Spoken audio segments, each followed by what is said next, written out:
Hi, my name is Joseph Parker, WBO champion of the world, and you're watching Sporting Icons. Okay, so King Kong Luis Ortiz has branded Andy Ruiz Jr. a coward for not fighting him, but instead going over to Triller and taking on Tyrone Spong. And this is what Luis Ortiz had to say.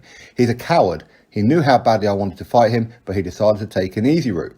I repeat, he's a coward. A fight is coming that nobody's interested in, and that is useless in his career.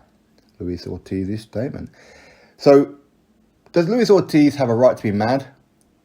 Well, he's probably annoyed because Andy Ruiz Jr. has done pretty much what Luis Ortiz does. Now, I'm not saying Luis Ortiz has jumped ship from the PBC platforms over to Triller, no, but he keeps on fighting people that nobody wants to see him fight. Repeatedly. Okay, so Andy Ruiz Jr. taking on Tyrone Spong, is that good for his career? No. So Luis Ortiz is correct. It's going to do nothing for his career. Tyrone Spong is undefeated. Is he 14-0, I believe? He's got multiple nationalities, one of them being Dutch, former kickboxer. But why would he go over to fight Tyrone Spong instead of Luis Ortiz? Well, it's all about risk and reward, isn't it? Triller are paying over the odds for people with name brand. Andy Ruiz Jr. has name brand. Are they going to be paying Andy Ruiz Jr. a lot of money? Yes. Over the odds? Yes, you can guarantee it. That's why he's done it. And yes, boxing is a business. Of course it is. The idea is to make as much money as you possibly can and get out of Dodge as quickly as you can. Okay, that's the idea of boxing. But if you can leave behind a legacy, why not? But Andy Ruiz Jr. will have a legacy. He defeated Anthony Joshua. He's the first heavyweight with Mexican heritage that has become a world heavyweight champion. Mexican born? No. But again, this fight is going to be in Mexico. Homecoming of sorts, isn't it? Andy Ruiz Jr., of course, was born in America, I believe California, off the top of my head. So you can kind of see the appeal for him with that one, and him fighting in Mexico is obviously going to draw some form of crowd, or at least they're hoping to. But at the same time, him versus Chris Arreola didn't do that well, and that was on box office. And as his fight's going to be on Triller, of course, that's also going to be on box office, isn't it? So Luis Ortiz is mad about it. Well, Andy Ruiz Jr., there should be no surprise about this. Andy Ruiz Jr. turned down, was it 4 or 5 million to fight Dillian Whyte? He's turned down a recent offer to fight Derek Chisora and quite a few other fighters. So Luis Ortiz should be not surprised whatsoever that Andy Ruiz Jr. has done this.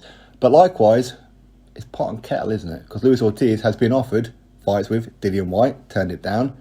Recently offered a fight with Derek Chisora, according to Eddie Hearn as well. But Luis Ortiz, well, according to Eddie Hearn, he fully expected Luis Ortiz and Andy Ruiz Jr. to fight. So maybe that fight's going to be back on the table.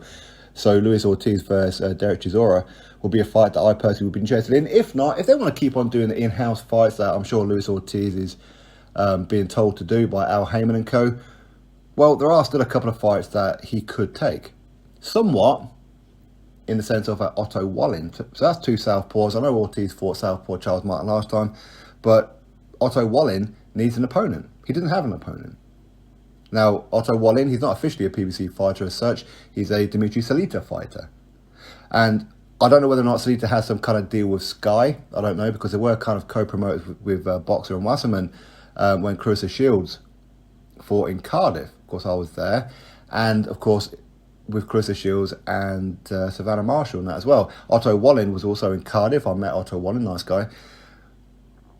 Didn't look too great against Kamil Sokolowski, if we're being brutally honest. But, you know, there's a lot of strange things happening on that fight card in Cardiff. We won't go into that. But a fight with Otto Wallin and Luis Ortiz would be very interesting.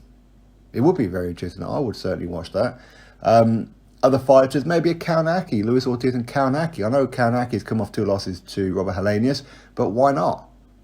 Why not? Luis Ortiz versus Robert Helenius, would people be interested in that in America? Probably not. But it's still a decent fight in the sense of Helenius is the WBA gold champion.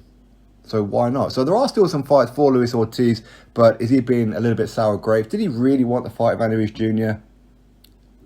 Now, we do know Luis Ortiz, he does have a bit of a history of being offered fights, turning them down. As I said, Dillian Whyte and Joe Joyce, I believe, as well, according to Joe Joyce. Anthony Joshua, more famously, for around 7 million, it was, which was admitted by Luis Ortiz's team in that as well. So, hey, you can't poke a stick when you're the one who's usually on the receiving end of that.